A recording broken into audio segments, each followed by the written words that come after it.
We never know where life will lead us or what may hinder us along the way. But while every day can feel like one big question mark, it doesn't have to. With the right insights, strategies, and solutions from Western and Southern Financial Group, together we can look ahead to leave the unknown behind.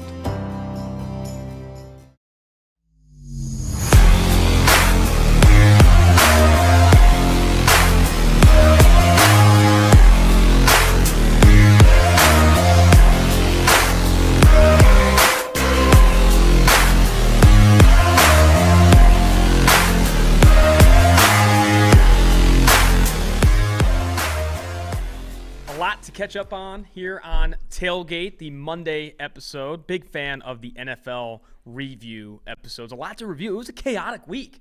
I think you said this week made no sense. What was the tweet exactly? It wasn't a good tweet, but it was something along the lines of nothing about this weekend of football made sense. And it didn't.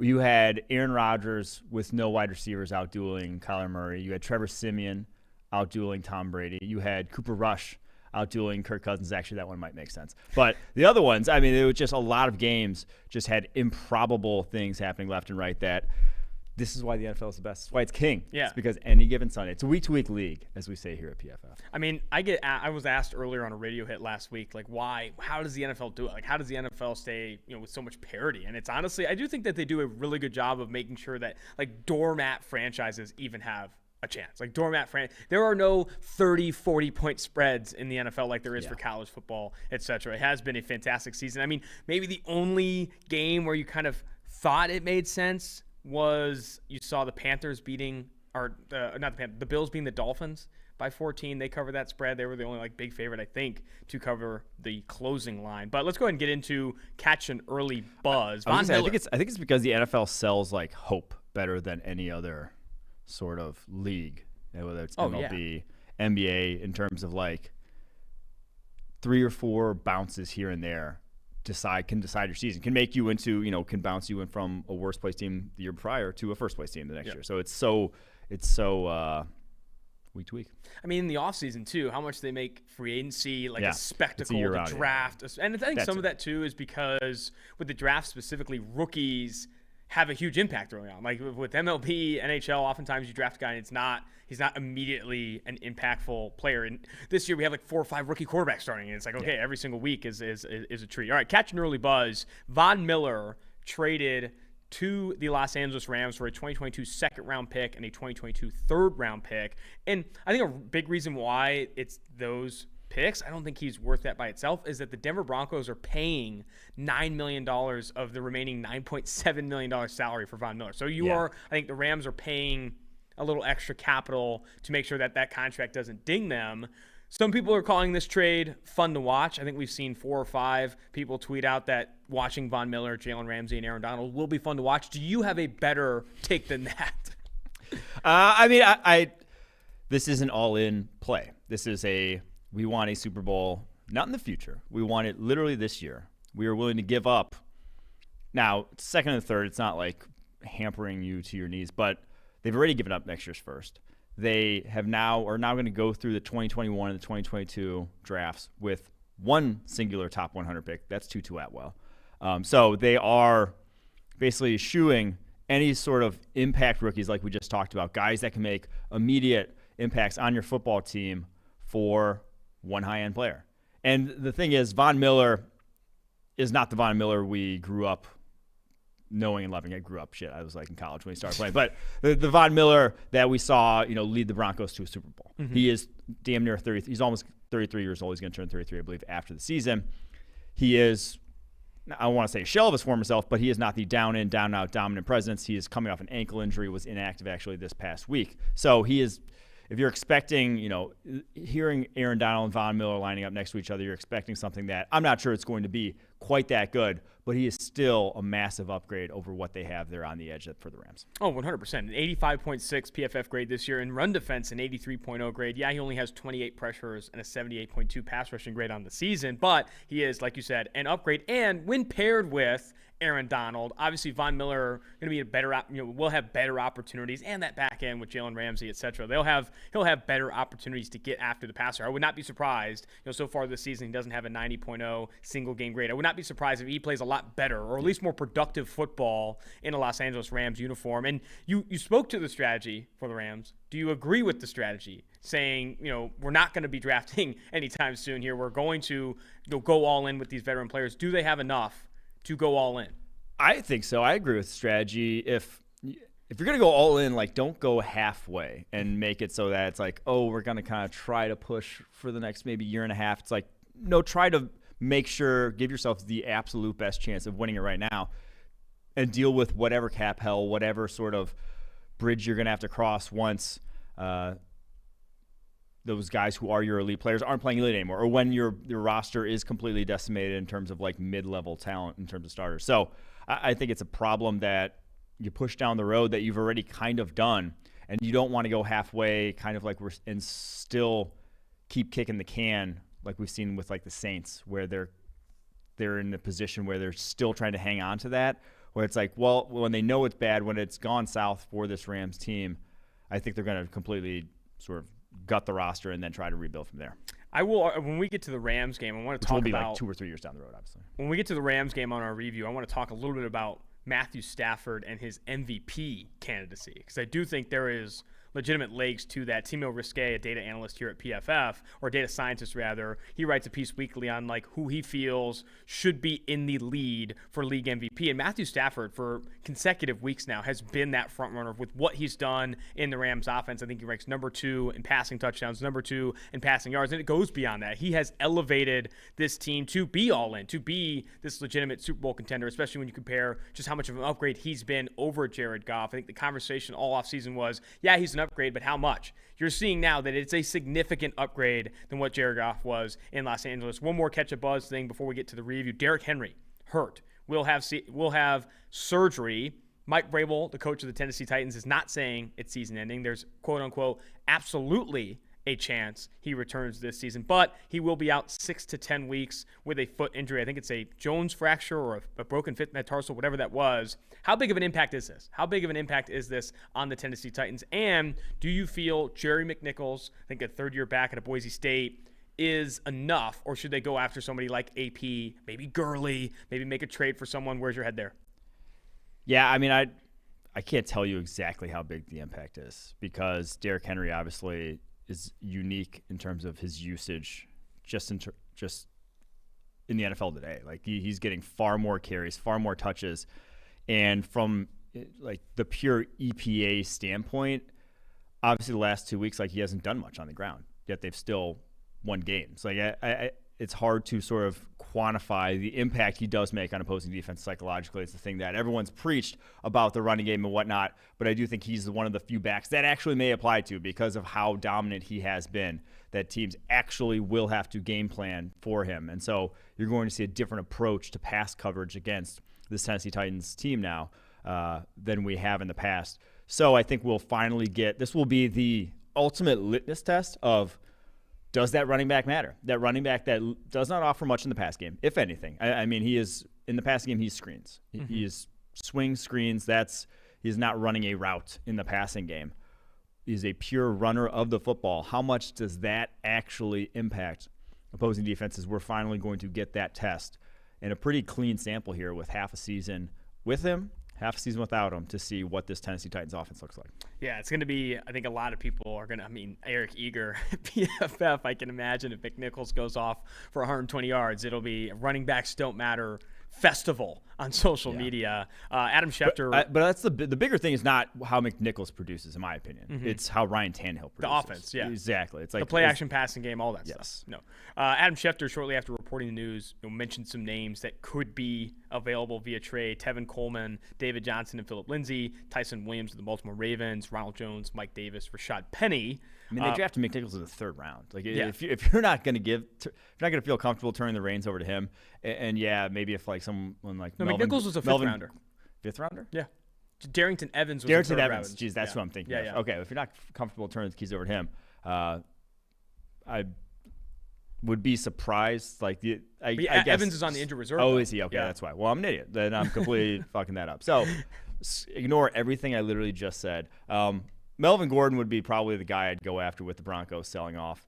Still has some in the tank. Obviously, just fumbled this past week, but that would be who I would probably say. Not Tyson Williams or whatever. So yeah, I think he went to Twitter shortly after the Von Miller trade and showed some displeasure with Von Miller on his way to Los Angeles. For Jerry McNichols, former fifth-round pick out of Boise State, only has 14 carries this season. I'm interested to see what they do. I think they could make a play, at least for backup to McNichols out of the gate. We'll see what they do, though. I don't think it's going to be, regardless, you're not picking up another Derrick Henry, and this offense is going to be potentially a lot different than it was. And obviously for the fantasy football community, this is a tragedy on all accounts. No one knows what to do now that Derrick Henry, the king, is on. Yeah, won't people think of the fantasy team? Come on. I'm sorry. I should have thought of that. I saw Chris Long tweeted, I thought this is kind of fun to read. Chris Long, the former NFL player, tweeted out, he also hosts a good podcast, that I was so busy thinking about the player Derrick Henry, that I forgot that he also screws my fantasy team, and there's no coming back. I thought that was pretty great. All right, let's get to Thursday Night Football in Week 8. Packers, Cardinals. Both of us picked the Cardinals -6.5. There was not a lot of reason not to. Kyler Murray was playing well. They were without Davante Adams. They were without David Bakhtiari. They were without Marquez Valdes-Scantling. This was not supposed to be a Green Bay Packers dub, but a lot went their way. I'd argue that Kyler Murray still played really well. Both of his picks, in my opinion, weren't completely his fault. He had the one pass that was tipped up, and then A.J. Green absolutely lost in the end zone. And then you factor in the muff punt, too, from Rondale Moore, which I have a take on that, by the way. Rondale Moore muffs that punt. He knows he touched it. Yeah. Why would you not? You know they're going to review that on cameras. My take is don't play it off. Yeah. I think you have to – it's different than a false start. False start, you try and play it off and hope they don't call it. But with the muff, it's like, hey, I touched it. I know I touched it. I need to go get that ball because they're going to review this 50,000 times. Yeah, that might work in high school.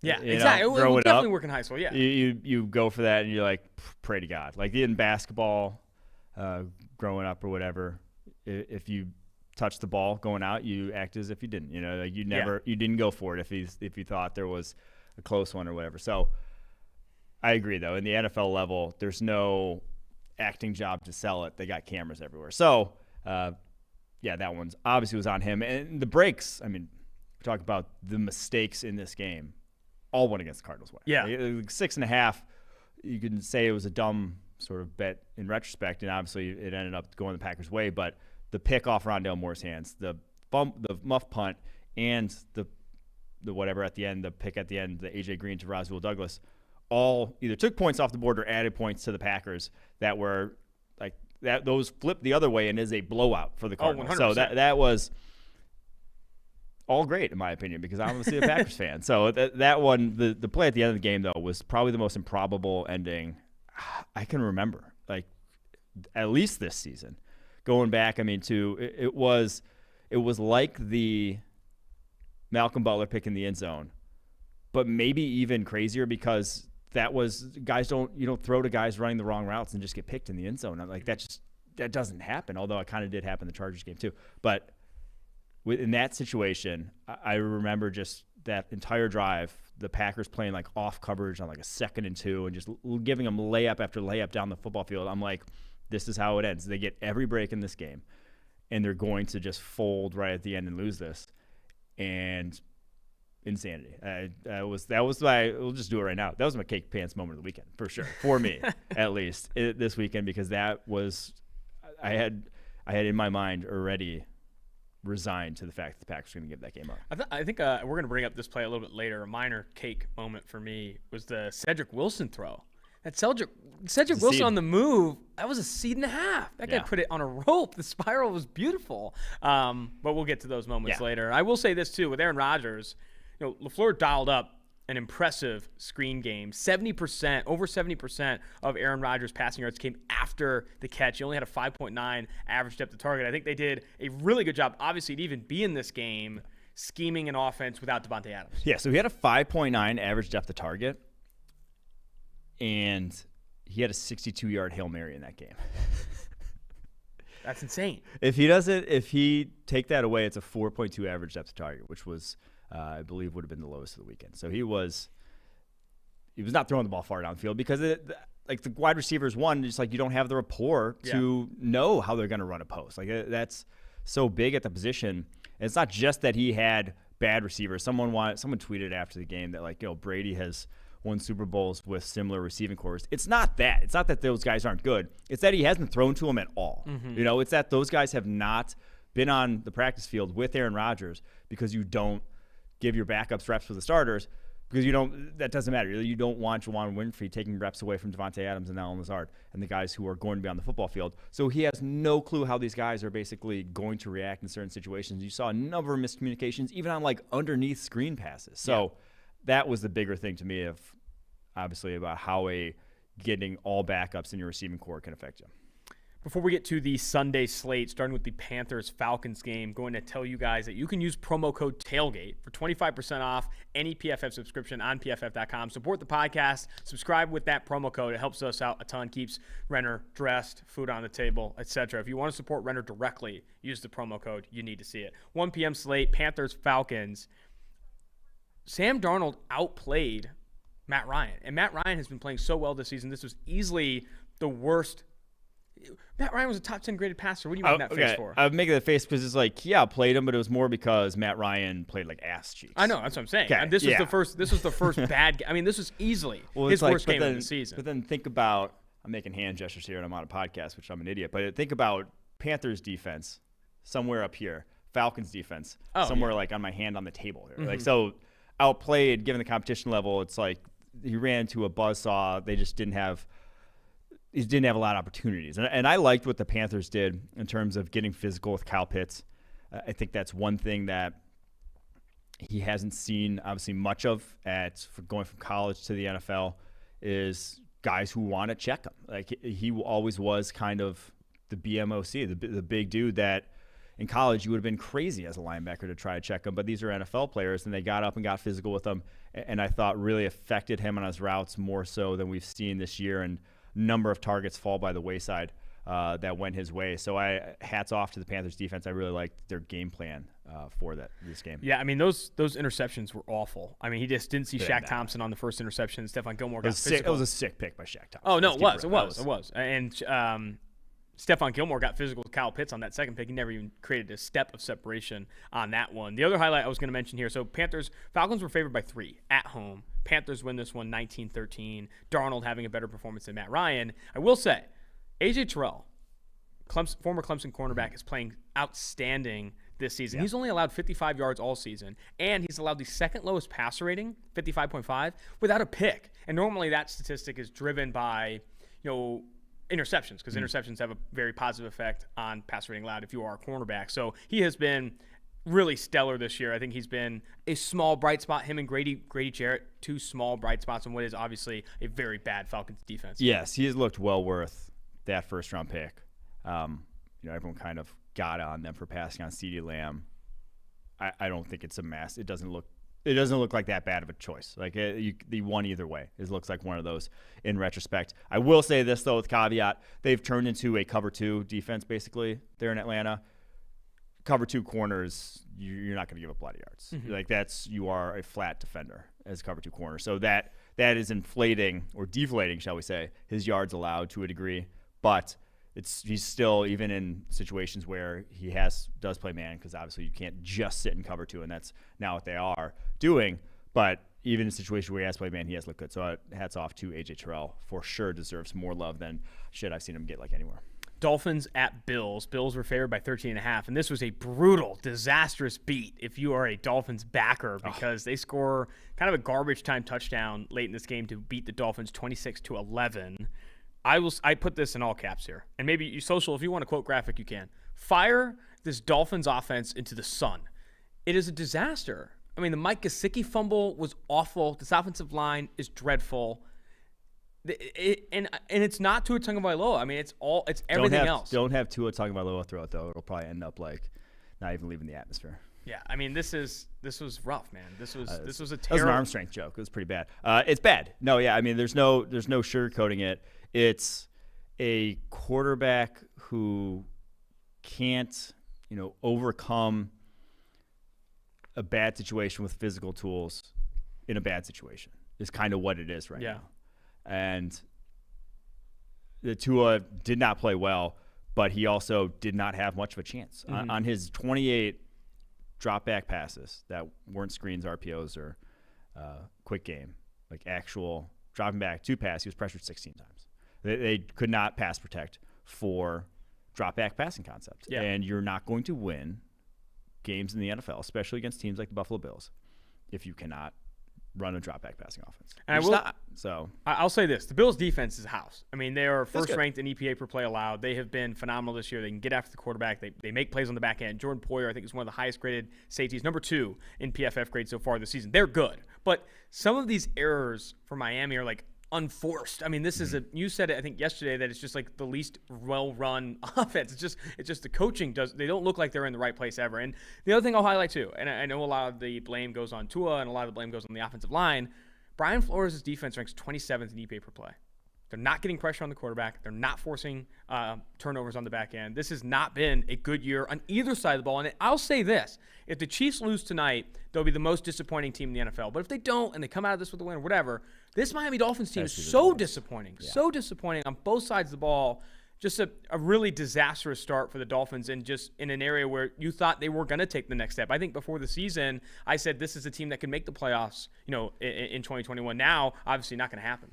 Yeah, I mean, they made kind of an all-in move for Jalen Waddle, thinking that's a kind of over-the-edge sort of piece. You don't give up a future first-rounder unless you think that. But this wasn't the game to criticize the defense. I thought the defense did well. They did a really good job of using their blitz packages, blitzed a lot, and still shutting down the Bills screen game. The Bills ran 15 screens in this game. They ran more screens than the Packers did. And those 15 screens went for a total of 3 first downs. I thought they had a good game plan. It was just the other side of the ball. There was no game plan to save this Dolphins offense. Actually, I shouldn't even say it. There probably was a game plan to save this Dolphins offense, but it wasn't what they put out there. And the fact that they still have 2 offensive coordinators and still look like a discombobulated mess with that Gesicki fumble on that was jet sweep motion, which we talked about on last week's pod about jet sweep versus orbit. You don't have to worry about that when you do orbit. Do have to worry about that during jet sweep motion. Cost them there. And then their running game, they had the lowest EPA per rush of any team in the NFL this past weekend. So tough scenes all around. Tough scenes in Buffalo. I have to bring this up. I have to break up the structure of the show. Breaking news. Urban Meyer was asked what he's doing at the trade deadline. We shouldn't record during Urban Meyer press conferences. They're just too entertaining. They are too entertaining. He says, obviously we're listening, and then he said when he was asked if they are buyers or sellers, he said he doesn't know. He doesn't know if they're buyers or sellers at the deadline. That's incredible. That's incredible to me. Okay, I just don't. This is the second time. The man drives a hard bargain. That's negotiating 101. Never tip your hands. Never tip your hand. This is the second time he said I don't know to a question, or he was asked about wait, why didn't James Robinson play in the fourth or whatever? He's like, oh, I didn't really think about it. It's like, this is not okay. I need some more control from Urban Meyer. And we're gonna make fun of you when we get to the Jaguars game because you backed the Jaguars this week, and it was a blowout. All right, 49ers at Bears. This was an interesting game. We turned to this game in the office after watching a lot of the Rams game, and it was a blowout, so we moved off of that and watched the 49ers-Bears game, 33-22, 49ers win. I thought Fields played okay. Obvious threat with his legs. He was dinged for a turnover-worthy play that he fumbled right out of bounds. But the pick wasn't his fault at all. I thought he put that right on Darnell Mooney's hands. I thought he played okay. I thought the 49ers obviously played better. Yeah, because the 49ers won the game. That's probably a good take. Appreciate that. I do think it was more of an encouraging performance than a number we've seen. Obviously going for over 100 yards on the ground. He is dynamic as a runner. We've said this before. He's 220-plus runs 4.4. That's ain't no faking that, and that leads to plays like we saw on that 4th down, the scramble, that could have put them in contention to win. Then obviously the defense crumbled like a wet paper towel. But I will still say he's scrambling a lot still. I think 8 times on 40 dropbacks. And it's just, I go back to Kyler Murray's rookie year when he scrambled only 29 times all year, and they didn't involve him much in the running game. And I would try to do that as much as possible if I'm Matt Nagy, I don't even know how much longer Matt Nagy's going to be there. But if I'm coaching him up, trying to develop him, I'm saying, and it's like very first play of the game, play action, rolls left. He's got Darnell Mooney in the flat wide open. Maybe a defender probably 8 yards. The throw, if he throws it to Mooney in rhythm, is going to go for 4 or 5. Fields keeps it, runs, 3 or 4 yard gain. It's like, just make that throw. If I'm coaching him up, I'm saying just make that throw. Get that rhythm going. Get those confidence throws in you, because the scrambles will always be there. You can always add the scrambles back on. I think the way he's playing right now, you just risk him always going to the scramble, always expecting that as the outlet, and him having success with that. You think it's only probably going to make him do it more, because that was the more valuable aspect of his game. And now he did have the dime touchdown throw to Jesse James in the end zone. That was one of the better throws I saw all weekend. But the rate of which he is trying to break pockets and do that outside of structure stuff, it's like, yeah, it's great. He is that kind of athlete. That's going to be a big part of his game. But it's the other things that he has to develop at that I would just say, if I'm a head coach, I'm like, no more scramble. Like, do not do that. Like, get the ball out, dump plays before you scramble. Even if it's probably detrimental to the offense right now, it's probably better for his long-term development. I think that's a calculated, fair take. Steelers, Browns favored by 3.5. I liked the Browns to cover if Baker Mayfield was healthy, and you could debate whether or not he's 100%. But this was awful, and you have this in your notes too. But like the Baker Mayfield sacks in this game, I think he had 4, were all his fault. Like he's all holding the ball too long, trying to scramble when he's not fast enough to get out of these things, running into pressure. And this has been kind of the red flag or the weakness with Baker Mayfield even since his Oklahoma days, and that under pressure converting sacks, but also under pressure like just making bad decisions. And sometimes those are sacks, sometimes those are picks. That is detrimental to, this Browns offense. It's a big reason why they only scored 10 points. He didn't even have a turnover-worthy play, but the sacks were so bad in this game. Yeah, he has the second highest pressure to sack conversion rate of any quarterback in the NFL. Only Justin Fields is higher. He's at 31.4% of his pressures convert to sacks, which it's like, buddy, you have a torn labrum in your left shoulder. You have a serious issue that you're hampering that could at any point, at any minor hit even, end your season here. Why are you still taking – like, get that ball out of your hands as quick as possible. And I just keep going back to I think I've said it before, like he just looks like he has such a higher estimation of his own athleticism than everyone else. Yeah. Like confidence is crazy. He thinks that he is like – it's like he was probably the best athlete at some – small middle school and has never lost that confidence. Same. Like he still is like, I can do this. And he's got guys who are 40 pounds heavier than him that are much, much faster than him, chasing him down and just annihilate him. He is not a creator. So he has to just, same shit I said about Fields. Like, you got to stop trying to create. You're not a creator. You don't do it. You got to stand in there, hang in there, and start making some throws when those pockets are tight, instead of as soon as the rush comes, dropping your eyes and thinking, how do I break this and make a play outside the pocket? Because it's not happening, and you're only going to get hurt. On the Steelers side, I wouldn't even say that Big Ben played all that better. That turnover he played where he threw it to kind of 2 Browns defenders' chest. That one's a pick, and this game maybe is a little bit different, and 63% of his yards came after the catch. He didn't have, he obviously wins this game, but I don't think he played all that great either. This Steelers team, I'm not buying as deep postseason contenders, even though they beat a very good Browns team who a lot of people early in the season, I think we're right to call them legitimate contenders. Now they're starting to fall off a bit. The Baker Mayfield injury and just his play overall has not helped them. Yeah, the defense is still legit. I mean, the defense looked fine in this game. But Baker either sit him because he's not healthy, or things got to turn around fast. Because if he is actually hurt and is detrimental to his play, he's costing himself a lot of money because he looks like shit out there. Like, he is not helping them offensively. And I get, Jarvis Landry also didn't help them offensively with a couple drops, that big fumble. But, man, that one was on Baker. And I will say this, the Boswell play, Chris Boswell. Oh, it was incredible. That is what every single person sitting on their couch right now would look like if they got hit by any NFL player. That was unbelievable. Like, it looked super violent, and everyone's like, how is this not roughing the passer? That was, if that's like that's like Josh Allen. Josh Allen doesn't even go down. But because it's a kicker, that guy flies 30 feet off the sideline. Yeah, because it's more about how far he flew than it was like the actual impact of the hit. The impact of the hit was obviously aggressive. The hit was aggressive, but it was not particularly late. It was one step hit, which is what you get. It wasn't in the helmet. It was in the chest. It was just that Chris Boswell is a stick compared to your run-of-the-mill NFL player. And they kept replaying it, too. If you watch the broadcast, they just kept going. It was phenomenal. Eagles, Lions. Didn't even watch too much of this game live, I'll say that. Went back and watched it, and it's just what's crazy. The craziest stat from this game for me, the Eagles win 44-6. The Lions were 3.5-point dogs at home. Craziest stat for me, Jalen Hurts threw 14 passes. He threw 14 passes, 9 completions. He had like 70-ish yards. Like, he didn't have to do anything. This was an utter collapse for Dan Campbell and the Lions. Jared Goff looked horrendous. I looked at season to date. He has thrown an uncatchable, inaccurate pass, according to PFF, on 48% of his throws 10 yards or more downfield. Like, literally just like half of his throws aren't even hitting the broadside of a barn down the football field. And some of that, maybe some of that's the receiving core. It's not great. No one's creating separation, whatever. But, like, oh, my gosh, this Lions team is in a pit of despair. The favorite to get the number 1 overall pick for good reason. I did not go back in all 22 of this review, and I'll keep it real. I did not see many takeaways that I would glean from watching this Dolphins team. I will just say this. I did think it was funny that everyone was kind of writing the think pieces about Dan Campbell and the buy-in he has and how it's like, oh, it's still like, the moral victories. They're still, playing so hard for him. And then they put one of the biggest eggs we saw all season long. It's just like, that was just a little tragic irony there.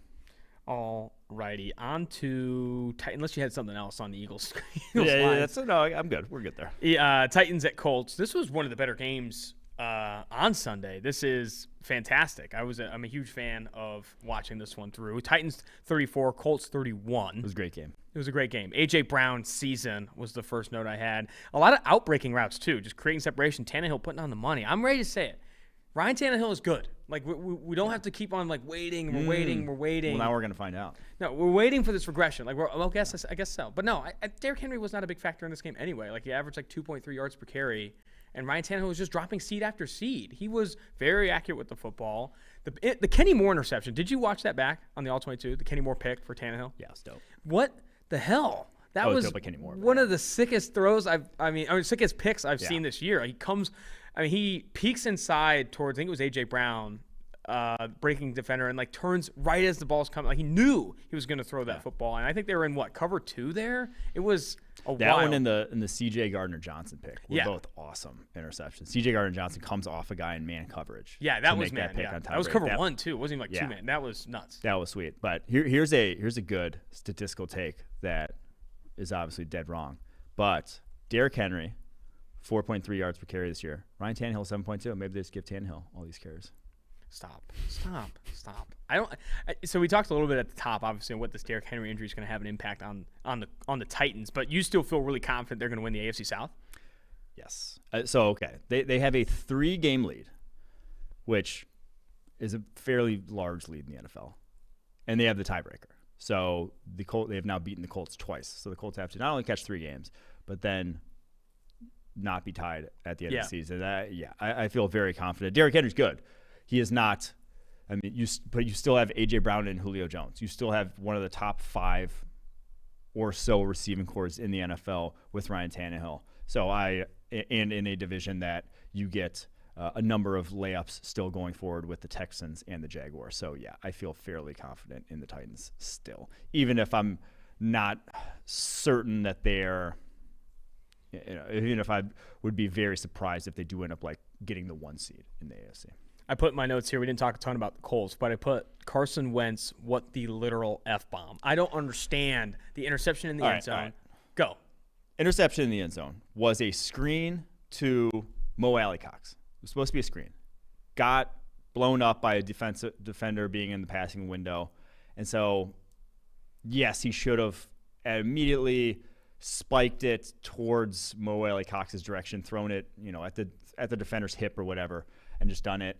But after the first pump that he didn't do that, he was kind of screwed. Yeah. Because then there was another guy coming, there was no real, and then Mo Alley-Cox kind of backing up to where there's no guy to throw it to. So that left-handed heave that he did end up doing, and he's sitting in his own end zone, left-handed heave he ended up doing, I think could have been called intentional grounding, which would have been a safety. Would have been interesting to sort of, if they had thrown the flag, would have been an interesting thought experiment of, do we take this touchdown that we just got, or do we have them punt the ball back to us after the intentional grounding, and now maybe they could have onside kicked, but it would have been. You can't onside kick a punt, can you?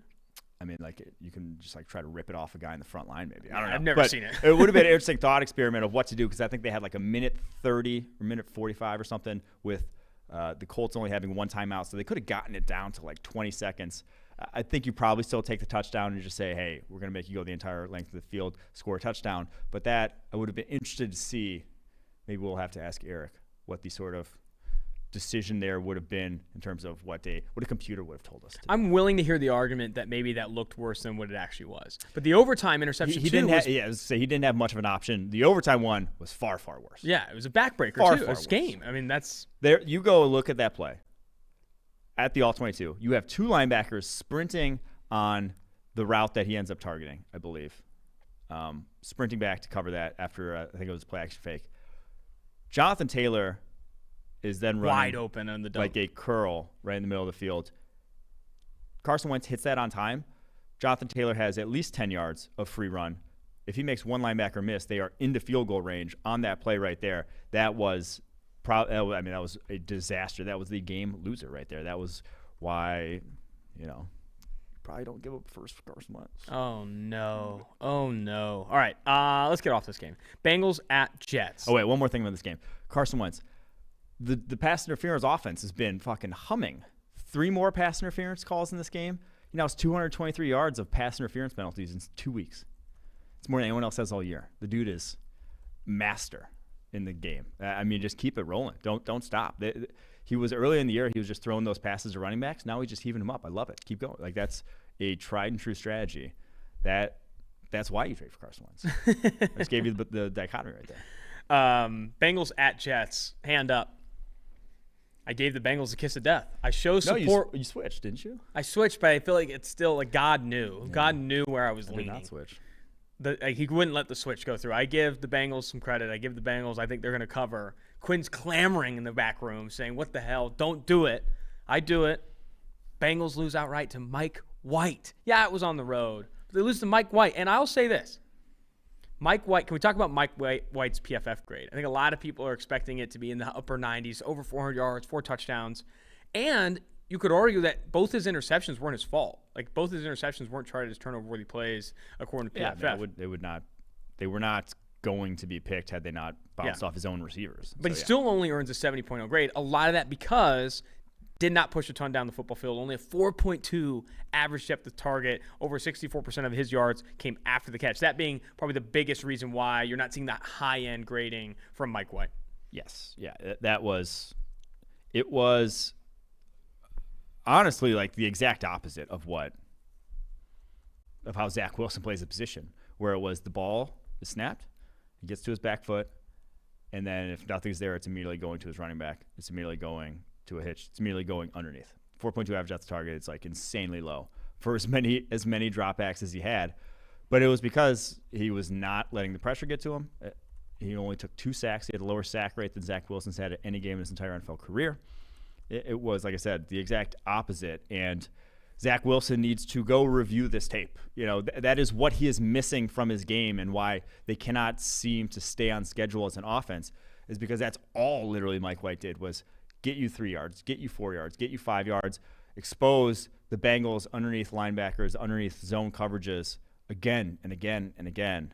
And if Zach Wilson can marry that aspect, he can, what we just saw from Mike White, if he can put that into his game, he is an elite NFL quarterback because the arm talent, the downfield ability is still special, as he's shown. But he cannot keep breaking the pocket the way he has in the past. Mike White was not trying to make plays outside the pocket, was not trying to be that guy, was just trying to get the ball out of his hands, not get killed. And sometimes that's a way to a successful offense, especially when, as we said, Bengals still not an elite sort of back end of the defense just yet. Mm-hmm. Good. And I thought Chidobe Awuzie should have had a pick in this game, but still, this was the Bengals linebackers got exposed to a degree. Yeah, and I think the biggest reason, if you wanted to highlight, the was it Mike Hilton on that helmet to helmet? Oh, okay. Yeah, we got to talk about that. That was a disaster. Mm-hmm.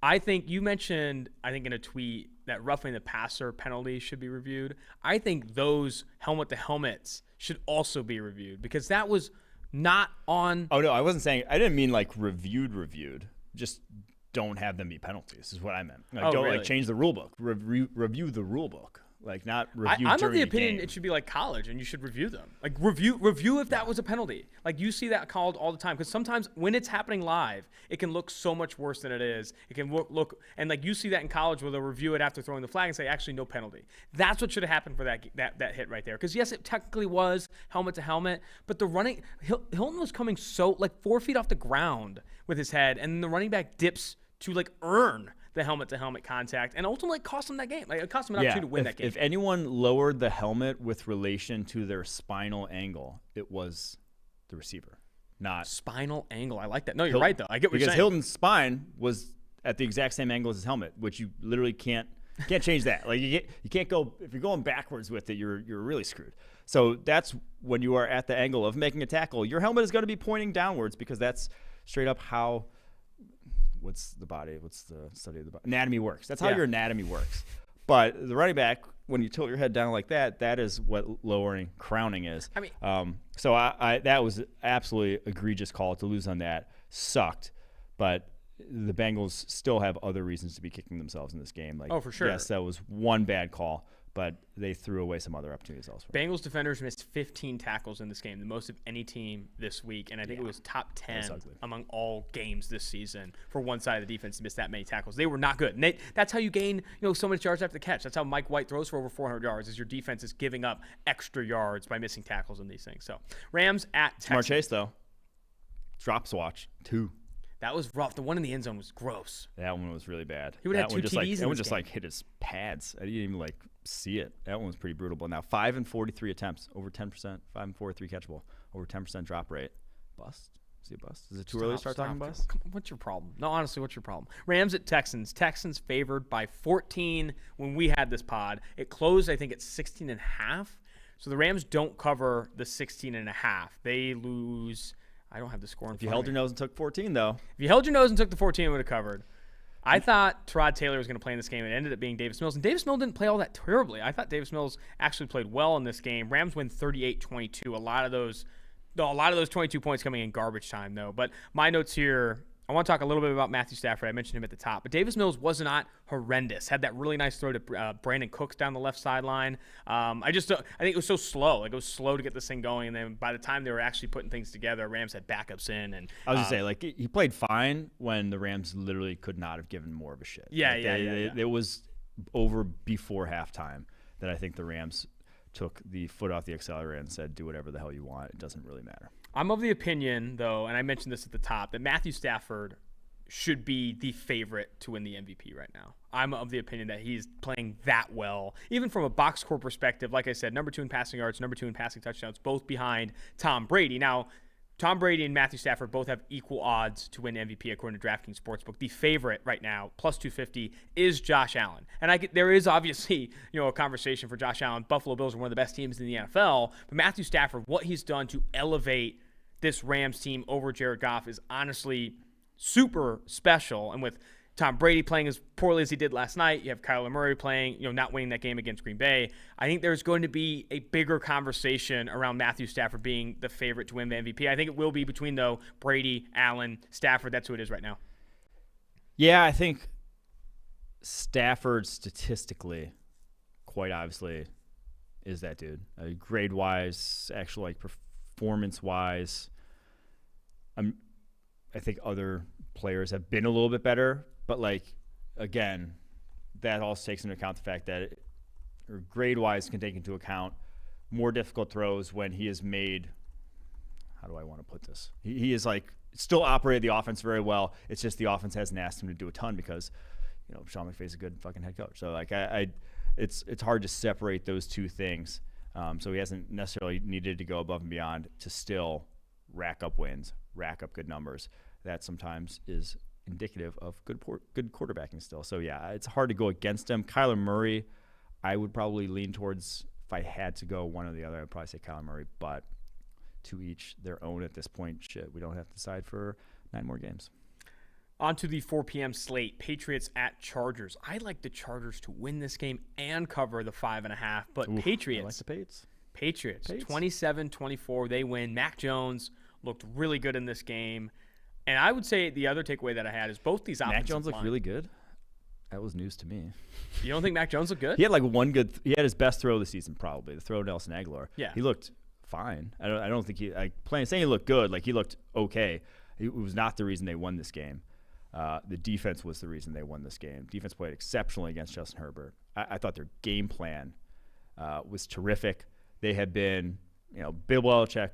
What the fuck did I say? Bill Belichick has always been one of the most man-heavy DCs, play callers on that side of the ball. That's what they do. They like to double guys, but obviously Mike Williams, Keenan Allen, that's a tough ask for guys. They came out and played the least amount of man coverage they played all season, only 11 snaps in the entire game. Played more cover 2 than they did man coverage. Justin Herbert even referred to that. It'd be like, we don't see them play cover 2 on tape, and they come out of this game and are starting to play cover 2. So you go and watch Justin Herbert in this game, and he has guys open, but he's hitting his back foot, and he is hesitant because they threw a lot of different stuff at him and some interesting delayed blitzes on him that I really liked. I thought, again, that was the reason they won this game. And then obviously the miscommunication pick where Jared Cook is kind of just out to lunch. Miscommunication between him and Justin Herbert was ended up obviously being the difference. Yeah, both the Justin Herbert picks. One was the bad drop from Eckler, and then the miscommunication with Jared Cook. And for Mac Jones, I thought he played well. Completion percentage is pretty horrendous. I think he had 2 big-time throws, and it's his 3rd consecutive game with 0 turnover-worthy plays. And I think that's what this Patriots offense wants from Mac Jones. They want him clean sheets in the turnover-worthy play department. The offensive line is so good. Both offensive lines played really well in this one. I still think that he is playing winning football for the Patriots, and that doesn't have to be this high-end play like a Kyler Murray, Matthew Stafford, but he isn't playing losing football, and it's a big reason why. 5.5-point dogs on the road that come out with the win. We had a N'Keal Harry sighting of the game, too. We did. And Antoine Winfield, Asante Samuel Jr. on that big, contested catch reception for N'Keal Harry, laying like fully horizontal and then landing like completely on his face. That was one of the more impressive leaps I've ever seen. Like he just like complete all gas, no brakes. I am laying out. That was the most clean layout I've seen. He was fully horizontal, parallel to the ground, and landed no hands. His hands were completely outstretched. He got hurt on that play, but it was a dope ass dive. Oh yeah, that was something we used to talk about in baseball back in the day. Was like really the difference between half-assing like a dive for a ball and then when you really go, because when you really go and dive for a baseball, you got to do it way before you think, because you're diving like 10, 15 feet, like you're going horizontal. If you just want to do that like slide, half dive, those are not nearly as impressive as the full layouts. That takes like a mental, you almost got to tell yourself like, just do it. Because you don't instinctively want to go, like you said, parallel to the ground. I'll be honest, playing Ultimate Frisbee for San Diego State, I had a handful of really nice layouts if you want to turn back on that tape. Jaguars at Seahawks. Seahawks, you backed Urban Meyer, and it was a bad decision right off the gate. Seahawks blow out the Jags 31-7. Trevor Lawrence had 2 big-time throws in this game, and both went incomplete. They were on the money, and they both came in the fourth quarter. Like, it took a while for this Jaguars offense to get going. The interception from Geno Smith was ugly, but outside of that, 4 big-time throws. I thought he looked really impressive in this game. It was definitely a step forward and a big reason why they won 31-7. Backing Urban Meyer still seems like a better option than Urban Meyer backing you. Yeah, no, that's true. Well, Urban Meyer backing you looks like a risk. It definitely looks like a risk. That was the hot Halloween costume over the weekend. I like that one. It was the Urban Meyer and friend, shall we say. But no, this one, dude, I'm a bit of a Trevor Lawrence apologist. I was about to say I'm no Trevor Lawrence apologist. I'm a bit of a Trevor Lawrence apologist. He gets a pass for this game. Yeah, he got absolutely hung out to dry by some of the worst plays from his receiving core that I've seen. The pick Tavon Austin, I don't think Tavon Austin even looked back at the ball. He just starts running right at the safety instead of taking his route laterally across the field on a deep crosser. Like the 2 plays later, or 2 like throws later, Jamal Agnew running across the field just stops inexplicably. Like there were a number of just inexplicable decisions from his receivers that cost Trevor Lawrence in this game. And then the fact that Jamal Agnew is your number one receiver, has been his most targeted receiver over the last 3 weeks, when Jamal Agnew was not even starting for the Lions last year. Couldn't even break the starting line for the Lions last year as receiver. This is ugly for Jacksonville. We've said this since like week 2. Yeah. This Jaguars supporting cast on Trevor Lawrence is a disaster from sideline to sideline. Yeah. It is not good. It is legitimately not good. Jamal Agnew, by the way, fantastic story. Doug Hyde sat down with him, a reporter here for PFF, wrote a feature on Jamal Agnew. His story is phenomenal. What he's done, I know he's not a great, you bring him up in that couldn't even start for the Lions, but he is fantastic in that he's like, that's what they signed him for. Yeah. All right, football team at Broncos. This was an ugly game. All right, well, let's give a shout out to Geno Smith, too. That was the best he's probably looked at quarterback maybe ever. No, again, against the Jags. But that was... He dropped some dimes in that one. That one to Tyler Lockett. He had a handful of really nice throws. Geno Smith stepping up. Football team at Broncos. Broncos favored by 3. 3 before the fire sale. Football team wins this one. Yeah. They win and sell a fire sale. Yeah. I mean, and rightfully so. I mean, they are not competitors with just the way their offense is, with the state of that linebacking core, everything. But I want to focus on the other side of the ball, where the football team obviously probably shouldn't be. There's not much to sell. You got a lot of young guys. You want to keep them intact. You want to build around them. But my Lord, Taylor Heineke had the worst end of game stretch I maybe have ever seen. The 4 plays after they had God's gift, the fumble from Melvin Gordon, to give them a second chance at getting a touchdown. He, on first down, tries to throw a pick. On second down, takes a sack. And yeah, they had timeout, but everyone and their mother knows you don't fucking take a sack in that situation. Third down, throws a 1-yard pass on the sideline.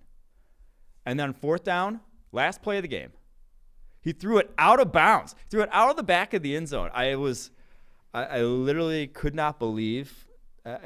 Washington fans deserve better. They deserve better. I really hope they end up with whatever QB1 comes out next year, because that was too painful to watch. This team has too much talent to be playing the way they are right now. Yeah, I mean, Taylor Heineke, I think a lot of people after obviously that postseason performance were hoping he could be more than a flash in the pan, and he is not. He has been horrendous. I mean, he's playing losing football with the football team. You talk about Mac Jones maybe not playing well, but he's not playing losing football. Like, this is losing football for Heineke. The other thing I wanted to see, I was looking at Chase Young, graded really well in run defense in this game. I actually looked it up. He has the highest run defense grade of any edge defender in the NFL. Ranks just 36th in pass rushing grade. We've talked about Chase Young and his development a little bit on this show. Some concerns, weeks 4 through week 6. He doesn't even have as big of a pass rushing grade or high as a pass rushing grade as he had last year. Where are your concern? Where's the concern meter or panic button on Young? This pass rushing not progressing maybe as people expected. I mean, that's kind of how Khalil Mack's. That's the first name I thought. Career started. Like, there's beating blocks is a good start. Mm-hmm. I don't really care how you beat them. That's a good start. And Khalil Mack comes out 90.3 run defense grade, 68.8 pass rushing. Now that was year 1, and by year 2, I was obviously had an elite pass rushing grade, but that's a good start. Obviously, the Washington football team defensive line gets game planned for a lot. Because they go 4 across with guys that can win one-on-ones. So that's difficult, and so those guys get chipped on the edge a good deal. You get a lot of quick game against them. Like, it impacts the game even if they're not consistently getting pressures. But, yeah, even when he has had his one-on-ones this year, it hasn't looked like the elites among the NFL. So I'm not pushing any panic button when you have the highest run defense grade in the NFL. That's obviously a very good thing. That's still an impactful part of the game. But I would have thought, I think a lot of people are surprised by this. It's not just us. It's not just Washington fans. Bucks at Saints. Saints were 5-point dogs at home. What would before we start, Jameis Winston gets hurt pretty early in this game. It's confirmed he has a torn ACL. We'll talk about what the Saints should do at quarterback here soon. If you knew Trevor Siemian was going to play as much as he did, what do you think the line would have been before this game started? 14? 15? 13 and a half. Maybe it could have cleared. I mean, the Bills were like 14-point favorites over the Dolphins with their starting quarterback. I think this could have been a 14, 15-point spread with Trevor Siemian. And the Saints went outright. And Tom Brady has one of the worst games we've seen from him, if not the worst game we've seen from him, in a Bucs uniform. It was not good. A lot more mistakes. And Siemian didn't even play well. Siemian did not even play well in this game. But Tampa Brady, kind of not gave this game away, but he played worse enough or bad enough to ultimately lose this one, even as 5-point favorites. Dude, him against New Orleans. something about it. They have his number. Go back to last year. Oh, that's right. Yeah. 3 picks in that Week 9 game. No touchdowns. 2 picks in the Week 1 game. They also, I think, lost both of those. Then even the playoffs, wasn't great in that game. They get the win, but not because of what Brady did. Is because Drew Brees couldn't move the ball to save his life. So I should have known better. I should have known that New Orleans, for some reason, has his number and had it once again. Now, so that play by C.J. Gardner-Johnson we brought up earlier was fantastic, but that last interception that he threw in the 2-minute drill was rookie shit. It's like you'd expect that from Trevor Lawrence. I think Trevor Lawrence has legitimately thrown that pick this year, but that was just about as unexpected an outcome, like you said, with Trevor Siemian coming in, as we saw all weekend. Yeah. Seth Galina, analyst here at PFF, is writing up a piece on that Saints defense and just how good it was against Tom Brady and how good it's been this season. Like you said, the Chauncey Gardner-Johnson piece were very good. This was also the game that made me just really realize that we have had some disastrous roughing calls over the weekend. The roughing the passer rule has to change. A guy, it should be like a quarterback has to go to the ground. I think Justin Mosqueda tweeted that at me. I like that rule. If a quarterback doesn't end up on the ground, how hard could you have hit him? How violently? If you blast him in the face. But okay, so that's the thing. A hand or arm to the face, unless it is legitimately a cocked back punch, but the vast majority of head and neck contact with arms is someone's trying to swat a ball, is nothing. That is less than a stiff arm. Mm-hmm. That happens every single play along offensive line, on tackles. That is a very unassuming play. No one's ever gotten a concussion or concussion-like symptoms or whatever from a hit like that. Mm-hmm. Those should immediately be removed from the roughing the passer lexicon. It just should be. That is not a roughing call. That is a normal movement that people make in the game of football that, again, has no negative consequences and injury risk associated. I agree with what you're saying in that the roughing the passer penalty should be changed. But I will say, if you did add the ruling that when the player has to go to the ground, you could see a lot more flops. I think you'd see a lot. You get hit and you're just going straight to the ground. Yeah, I like that we know who's a bitch. You don't want people getting those penalties and stuff like that. I think it does need to be reviewed. It needs to be reviewed. And I think, why can't you review them? I know that slows down the game, and so much of what the NFL has tried to do is not slow down the game. But those are 15-yard automatic first down penalties and sometimes lead to ejection. Those should be reviewed. In my opinion. And it can be a quick review. It doesn't have to be this long-winded review. If it doesn't look malicious, then it needs to be called back. You can initially call it all you want, but yeah, I agree with you 100%. Cowboys, Vikings, another game with a shit roughing call. Terrell Basham, Kirk Cousins. That was terrible. That was terrible. He didn't put his weight on him or anything. I thought that's what it was going to be. He did not put his full weight into his body at all. Legitimately could have been game changing. Obviously, the Vikings shit the bed, lose in the end, but that could have that extended a drive that could have been the game winner for the Vikings. So, man, another one that. Just needs to be out of the game because those are so inconsistently called, one, and two, just so unavoidable in a lot of scenarios. You basically, if you're a defender, you can't. If a guy pump fakes, you can never make tackles. If you really wanted to take that out of the game, you could never tackle a guy making a pump fake ever, or else that you would risk roughing the passer. That's just how it's going right now. The Cowboys win this one 2016 with Cooper Rush starting. It opened at Dallas -2.5 with the assumption that Dak was playing. It closed at Minnesota -4.5 when that news was confirmed that Dak Prescott wasn't playing. But still, Cowboys win by 4 in this one. Easily, maybe the worst game that Kirk Cousins has played this year. He's been grading so well all season long. And the other note I had here, too, is Randy Gregory. He's, I think, the second highest graded edge in the NFL right now. He is breaking out and a legitimate star for the Dallas Cowboys. I can't wait for them. They're expected to get DeMarcus Lawrence back at some point, right? If they can get Lawrence back and then they have Gregory, that defensive line, that defense is already exceeding expectations from last year, is going to take more improvement. Yeah, and then Micah Parsons is just night and day difference over what Jalen Smith was last year for this team. I mean, just so much more sound, just so many more plays being made up the middle. And yeah, he has his fair share of boneheaded mistakes, fair share of times being out of position. But then he also makes plays on the other side of the line of scrimmage that I don't think anyone else does. I think he had 8 stops in this game. Just a very impactful dude. And this is a different Vikings defense. And obviously, it doesn't take a lot to be different from what it was last year. They were maybe the worst in the NFL, or one of.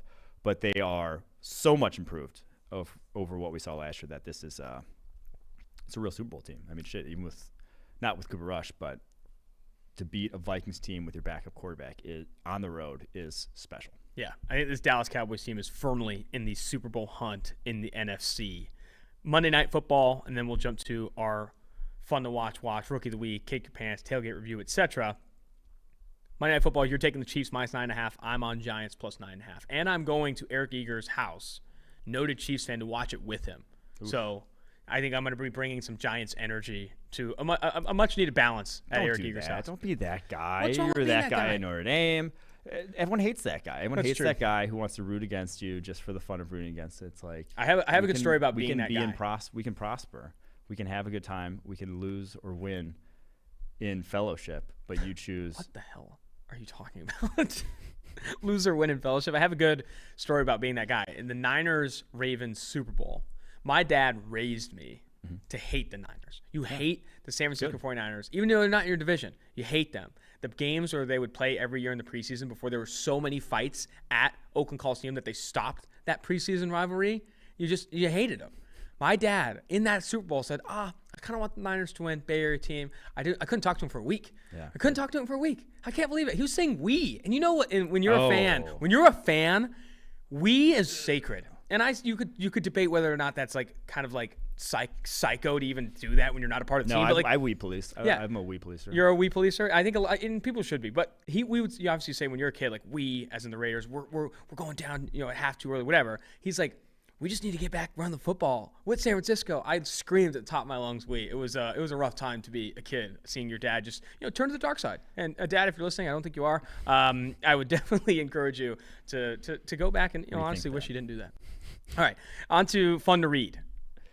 Adam Schefter making the list, which you rarely see. We talked about this one a little bit over the weekend. He sends out that memed picture of Rodgers when his helmet's like blown off his head and he's got the chin strap around his nose. And then he says it's okay to be the weak-chinned, no-ass guy. Yeah. I don't really understand what he's talking about. Okay. It's okay being the weak-chinned, no-ass guy. And this was one. No one got the reference. It's like you said, you didn't get what he's talking about. It was in reference to Aaron Rodgers on the Pat McAfee interview he does every week on like Tuesdays that are always actually pretty good. If you are a Packers fan, I would highly recommend. But it said something about Adam Schefter, and he said, I forget the exact wording, but he referred to him as weak chin, no ass guy or something like that. He was like, I don't want to be a weak chin, no ass guy. And then about Schefter? It was kind of like in reference. It wasn't like completely clear, I believe, what he was referencing. And so Schefter tweets it out, which like it didn't make sense. The context that it was in on the Pat McAfee show didn't make sense for Adam Schefter to say it with that picture. It was kind of just a weird hodgepodge, and he got just absolutely dogged. Kurt Benkert, who's on the Packers practice squad, said L tweet, L personality. Just replied to him. That's incredible. And it was like, no one got it. It was such a weird-ass tweet, but it was definitely fun to read. Tyrann Mathieu on a deleted tweet makes this. Tyrann Mathieu's also a friend of the show. He's been on this podcast. He also personally thanked me when I paid off my congratulated me when I paid off my student loans on Twitter. People forget these things, but he's on the fun to read for a deleted tweet. Yeah, this one was actually incredible. He quote tweets this tweet from Dan Price, Seattle, who I have no clue who it is, but saying, Elon Musk just became the first person in the history of civilization to be worth $300 billion. If your salary was $1 million a year and you never spent any of it, you would reach his current $302 billion net worth 302,000 years from now. He pays an effective tax rate of 3.3%.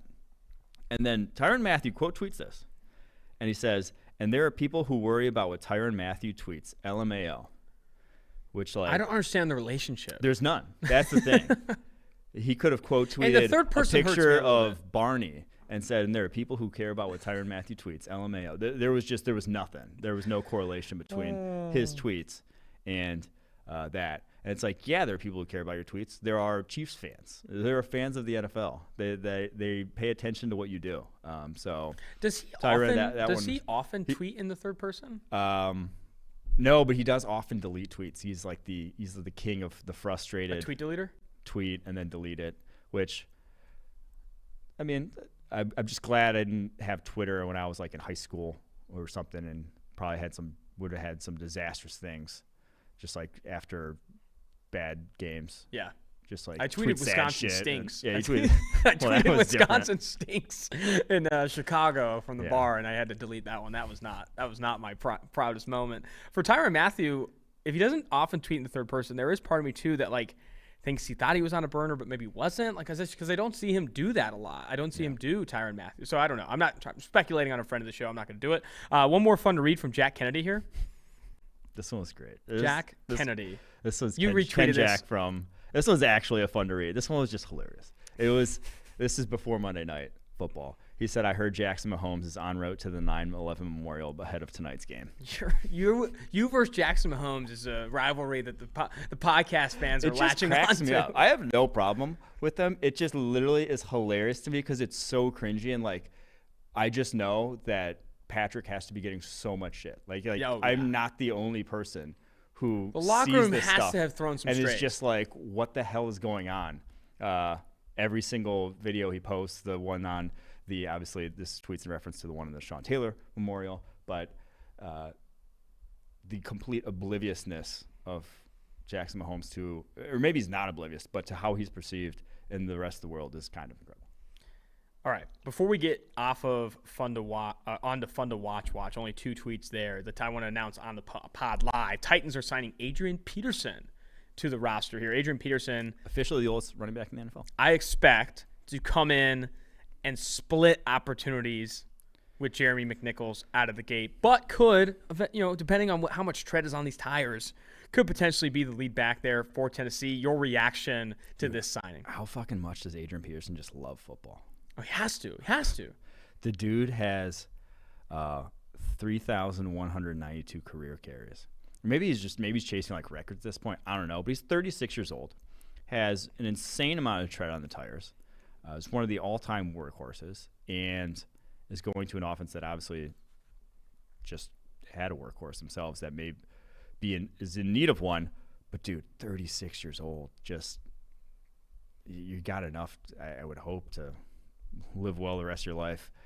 It would be nice to walk when you're in your 50s, but he's trending towards maybe that not being the case, unfortunately. Yeah, this is going to be a meat grinder. He's excited to join a contender. That's a quote from Josina Anderson. I'm interested to see. I think it's smart. I knew they were going to add someone, and I also think it's smart that they're not trading, or at least not yet. I think it is smart to not trade for someone when you can sign an Adrian Peterson off the street. I think he can come in with Jeremy McNichols, and obviously not replace what Derrick Henry does, but from a resourcing standpoint, I think it does make sense to go for the signage route with how many talented running backs there are available. So Adrian Peterson coming in, I think, will be an interesting addition, but in no way, shape, or form, in my opinion, going to mitigate the loss of Derrick Henry. Fun to watch. Every time, we get tagged on a lot of these things. I also miss some. I feel like there's so many now. Like I think everyone says someone's fun to watch at certain points, but Akeem Hicks called Justin Fields fun to watch. Yes, and then we also had third Justin Fields mention. Which not a lot of people are giving like glowing reviews of his actual performance, but watching it, always a good time. So that's been Joe Burrow said it. I forget who else said it, and then Akeem Hicks. We've got multiple guys giving him the fun to watch stamp of approval. This for the first time, I think this is the most accurate, fun to watch ever. Jameis Winston, according to Barstool Big Cat, is so much fun to watch. Chaos at all times. And that rings on and off the football field. His workout videos, when he was dancing on crutches after they won. Like, Jameis Winston is objectively fun to watch. And I'm not, there is no other take with Jameis Winston. There isn't. People call him the roller coaster. Roller coasters are fun to watch. He is objectively fun to watch. And it's honestly, this award should honestly be called the Jameis Winston Award because he is the most fun to watch player in the NFL. Should we call it the honorary from here on out after, obviously, tearing his ACL this past weekend? the honorary Jameis Winston fun to watch? I think so. I'm ready to do it. All right. Yep. It's the honorary Jameis Winston fun to watch. Rookie of the week, Gregory Rousseau for the Buffalo Bills. Graded super well this past week. You also had honorable mentions for Michael Carter, running back of the New York Jets, and then Micah Parsons, the Dallas Cowboys linebacker. Yeah, Carter maybe gets it if he didn't have a drop in that game as well, because I think over 100 yards on the ground, almost, or over 100 yards through the air, almost 100 on the ground. He was the electric dude we saw at North Carolina, and as we mentioned pre-draft, one of the best receiving backs coming out in this draft. Showed that play after play after play with Gregory Rousseau, and now you could say the competition level he was going up against the toilet paper roll that is the Miami Dolphins offensive line, but 5 pressures in the game, was the highest grade defender, rookie defender of the week, and threw a few different moves in there. So yeah, 87.7 overall grade, a few more than we've seen. I think I said early on that someone asked me about the preseason, and it was very encouraging, but it was kind of still the same collapse the pocket long arm that we saw. And yeah, he went back to that, and that's a deadly move. That's going to be his bread and butter with kind of who he is physically, with a linear, like, skill set wise and sort of physically kind of, he's going to be a Rashawn Gary type of pass rusher. That's kind of who he is as an athlete. But I thought you saw him use his hands a little bit better, went on some inside moves in this game that was very encouraging if you're a Bills fan. And again, competition level, going up against was it Jesse Davis on the right side? Not great, but I mean, that Miami Dolphins offensive line. But Greg Rousseau, a good game. Before we get to the blackout of the week, maybe re-reference your Cake Your Pants, and then the tailgate review, which will be an interesting one to say the least. Going to mention DraftKings. NFL fans hungry for a big win this week. DraftKings Sportsbook, an official sports betting partner of the NFL, has you covered. New customers can bet just $5 on any NFL team to win their game, and if they do, you win $200 in free bets. Winner, winner, chicken dinner. It's that simple. If Sportsbook isn't available in your state yet, DraftKings won't leave you empty-handed. Everyone can play for huge cash prizes all season long with DraftKings Daily Fantasy Sports Contest. DraftKings is giving all new customers a free shot at millions of dollars in total prizes with their first deposit. Download the DraftKings Sportsbook app now. Use promo code PFF. Bet just $5 on any NFL team to win their game and win $200 in free bets. If they win, you win with promo code PFF this week at DraftKings Sportsbook, an official sports betting partner of the NFL. Must be 21 years or older. New Jersey, Indiana, or Pennsylvania only. New customers only. Minimum $5 deposit, $1 wager required. One per customer. Restrictions apply. See DraftKings.com/sportsbook for details. Gambling problem? Call 1-800-GAMBLER. Blackout of the week, Dan Moore, offensive tackle with the Pittsburgh Steelers. The hated 0.0 pass blocking grade. Double bagel. Tough. And it was like, this one is almost, you almost hate to include him because he is a guy that legitimately, I don't want to say shouldn't have been starting. Like, he's been an NFL caliber player, but he was a 4th-round rookie going up against Myles Garrett, the best edge rusher in the NFL. And yeah, they tried to scheme around as best they could, but it was still, anytime they went one-on-one, it was over. He was not blocking him. It did not block him in this game. 5 pressures allowed. It was not great. And like I said, the 0.0. So that was your unfortunate blackout of the week. Finally, the tailgate review. My goodness. So I'll tell the story. Tailgate review, we do the college football live show, and we're excited. They theme the show a little bit after the world's largest outdoor cocktail party. They have us on the show because we're going, bring some tailgate energy to the college football live show, which you can find, I think, at 11 a.m. on Fridays on YouTube every single week. We're like, yep, we're going to Jacksonville right after this. We're going to jump on the flight. We get there. You have TSA pre-check, so you leave me and David Sofaro in line, a long line at the Cincinnati airport, which you hate to see. We get on this flight to Charlotte. We have a transfer or a connecting flight in Charlotte to Jacksonville. Excited, stoked, really. We land in Charlotte. Notification on our phones. As soon as we turn off airplane mode, your flight to Jacksonville is canceled. Customer service line is an absolute nightmare. We find out that the crew at American Airlines, they're having some walkout due to the COVID vaccine mandate at American Airlines. So this is not weather-related. And when it's not weather-related, it is not comped. So they can get you home, but hotels are not comped and all that stuff. So a little frustration there. We want to get to Jacksonville, but the only flights that were made available wouldn't get us there until like right around when the game was starting. So we felt like the trip would have been, you can't tailgate when the game's starting. So we ended up finding the first flight back out to Cincy. We stayed one night in Charlotte, which Charlotte, by the way, if we want to review Charlotte, was pretty sweet. I like Charlotte. Good bar scene right in Halloween weekend. But We did not make it to the world's largest outdoor cocktail party, and Jacksonville suddenly has become a rival of the podcast. Yeah, that. Not or American Airlines. American Airlines is the rival of the podcast. I didn't go and tweet it because I hate people that tweet it because it's like, we get it. You're trying to use your clout or the fact that maybe you have a blue check mark to your advantage. Everyone was in the same boat as we were. There were a lot of people that were way more fucked than we were. Yeah. In terms of flights, people were literally stranded. Had like been at the airport. We got to the airport in Charlotte probably like 8 p.m. There were people we talked to that had been there all day long, stuck because every single one of their flights got canceled. So we had it a little bit better than a lot of people in that we just spent an unfortunate night in Charlotte and had to fly back in the morning.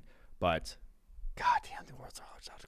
It's on the list for next year, I guess. Like, I mean, we have to get back on there. We have to make a play. I know. It was unfortunate. At least we still get to see Georgia in a couple weeks at Tennessee, but that would have been fun. The other thing is that you have an American Express card, so you were able to get us into the free lounge at the airport, and we had some food, had some drinks. That was a good time. I mean, we turned red lights into green lights. Highly recommend. If you've never been at an airport lounge, everything's free. Obviously, like, you tip and whatnot, but like, it is worth. You pay a couple $100 if you travel. You pay a couple $100 for a credit card.